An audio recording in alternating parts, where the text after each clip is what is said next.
Hello everyone, कैसे आप सब? आई होप आप सब ठीक होंगे। टेम्पटेशन आइलैंड इंडिया तो जरूर देख रहे होंगे क्योंकि वहाँ अभी बहुत ही मसालेदार कंटेंट हमें वहां से मिल रहा है और देख के हमें काफी मजा आ रहा है क्योंकि वहाँ पे अभी चल रही है बोनफायर नाइट जो कि बहुत ही इंटेंस होती है क्योंकि सारे कपल्स को अपने अपने पार्टनर के बारे में पता चलता है कि हमारे पार्टनर आखिर कर क्या रहे हैं। लेकिन इस बार की जो बोनफायर नाइट थी वो कुछ हटके थी क्योंकि इस बार जो बोनफायर नाइट का जो कंटेंट था, इस बार जो कॉन्सेप्ट उसका रखा गया था वो कुछ हटके रखा गया था क्योंकि इस बार अपने पार्टनर की क्लिप्स नहीं वहां पे दिखाई जा रही थी। इस बार दिखाई जा रही थी उनके टेम्पटर्स की क्लिप्स जो कि उन्हें टेम्प्ट कर रहे थे या जिसके साथ उनका कनेक्शन वहां पे बिल्ड हो रहा था। ये बोनफायर नाइट के बाद हमने लड़कों का हाल तो देख ही लिया था और उनके रिलेशनशिप का स्टेटस भी उनकी साइड से देख लिया था, लेकिन अभी बारी थी लड़कियों की तरफ से उनके रिलेशनशिप के स्टेटस के बारे में जानने की कि क्या वो टेम्पटर की बातों में आके अपने रिलेशनशिप को खराब करेंगे या फिर उसको ही कंटिन्यू करेंगी। क्योंकि तीसरे का जो पर्सपेक्टिव आता है तो इंसान को थोड़ा सा तो सोचने में मजबूर कर ही देता है कि आखिर ऐसा क्यों बोला। लेकिन तीसरे के पर्सपेक्टिव से अगर हम एक साइड ये भी देखें तो हमें किसी के भी पर्सपेक्टिव से इतना इफेक्ट नहीं होना चाहिए कि अपना रिलेशनशिप भी खराब कर दे।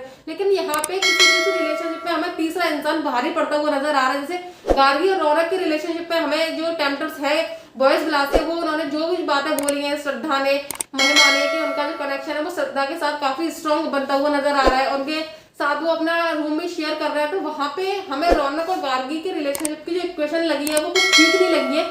गार्गी वहां पे बोलती हुई नजर आ रही है कि अगर रौनक यही चाहते हैं कि वो किसी और के साथ कनेक्शन बनाए तो मैं उन्हें रोकूंगी नहीं, मैं जबरदस्ती किसी को छीनना नहीं चाहती, लेकिन मेरे को पूरा भरोसा है मैं किसी के साथ भी बाहर निकलूं, रौनक मेरे साथ ही बाहर जाने वाला है। ऐसे ही एक एक करके सारी लोगों की वहां पे क्लिप्स देखी जाती है, लेकिन चेस्टा इस बार बिल्कुल भी इफेक्ट नहीं हुई है, बल्कि उन्हें लग रहा है कि मेरे को ऐसा लग रहा है कि जो भी लड़कियां अर्जुन के साथ कनेक्शन बना रही है कहीं ये हर्ट ना हो जाए क्योंकि अर्जुन सेम पैटर्न अभी तक फॉलो कर रहा है। चेस्टा के साथ भी उन्होंने वही पैटर्न फॉलो किया था, चेस्टा के बाद भी वो वही पैटर्न फॉलो कर रहे हैं। तो कहीं ना कहीं चेस्टा को नविशा में अपनी झलक दिखाई दे रही है जब नविशा बता रही होती है कि अर्जुन के साथ उनका जो भी कनेक्शन बन रहा है वो काफी हद तक बहुत ही स्ट्रॉन्ग बन रहा है। लेकिन जब नेहा की बारी आती है बोलने की तो वो कुछ अलग ही बोल रही होती है। वो बोल रही होती है कि श्रद्धा के बाद उन्होंने नविशा को चुना है, अब नविशा के बाद वो मेरे को चुन रहा है, इसका मतलब हमारा कोई ना कोई कनेक्शन काफी स्ट्रॉन्ग है।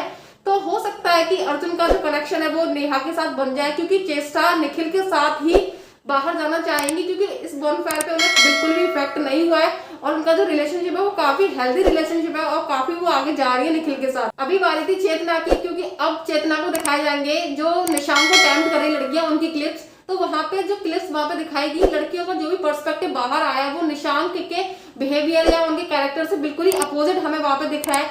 वहां पे तो मौनी और करण भी काफी शॉक हुए निशांक के ये बिहेवियर को सुन के कि उनका जो बिहेवियर है ऑफ कैमरा वो काफी अलग है। वो महिमा को ये भी बोलते हुए दिख रहे हैं कि अगर चेतना शूट पे चली जाया करेगी तो तुम मेरे पास आ जाया करना मेरे फ्लैट पे। तो वहां पे उनका जो भी हमें ये उनकी जो वाली साइड दिखी है वो काफी वर्स्ट साइड हमें वहां पे नजर आई है क्योंकि ऐसा जब निशांक चेतना को किसी के साथ देखते हैं तो काफी अलग बिहेवियर करते हैं और रोकते हैं, इतना वो शो से बाहर जाने की बात करते हैं। लेकिन आप जो दूसरे विला में रह रहे हैं तो आप भी कहीं ना कहीं प्रोसेस में इन्वॉल्व है, ऐसे चेतना भी प्रोसेस में इन्वॉल्व है, लेकिन वहां पे चेतना का कॉन्फिडेंस काफी स्ट्रॉन्ग है अपने रिलेशन को लेके। वो बोल रही है कि वो सिर्फ इन लड़कियों को चकमा दे रहा है, कब इनके हाथ से निकल जाएगा ना समझ में भी नहीं आएगा। बाद में दीदी भी मोहक के सारे क्लिप्स देखती हैं तो वहां पे जो उनका कनेक्शन बन रहा है उर्वी के साथ वो काफी स्ट्रॉन्ग कनेक्शन बन रहा है। विला की सारी लड़कियां ये बात बोलती है वहां पे दिख रही है कि मोहक का और उर्वी का जो भी कनेक्शन है वो काफी स्ट्रॉन्ग कनेक्शन है क्योंकि निधि और मोहक के रिलेशनशिप में एक इशू था पेट्स को लेके निधि काफी डरी हुई रहती थी, उन्हें बिल्कुल भी नहीं पसंद थे, जबकि उर्वी काफी ऑब्सेस्ड है पेट्स को लेके। तो उनका जो कनेक्शन था वो यहीं से स्टार्ट हुआ था और इतना स्ट्रॉन्ग बन चुका है कि सारे विला को ऐसा ही लगता है।